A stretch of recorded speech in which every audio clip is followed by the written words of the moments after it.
જય માતાજી. અત્યારે લેંઘી ગ્રીપવાળી ને ફાસરીવાળી એનું કટિંગ હાલે છે. અને આ બધા કલર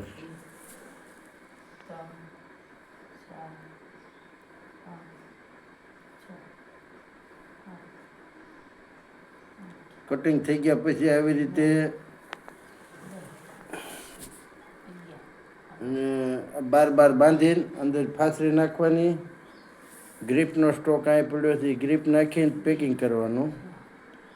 પછી લેબર કામમાં વહી જાય, સિલાઈ કામમાં. આ બધા કલર છે.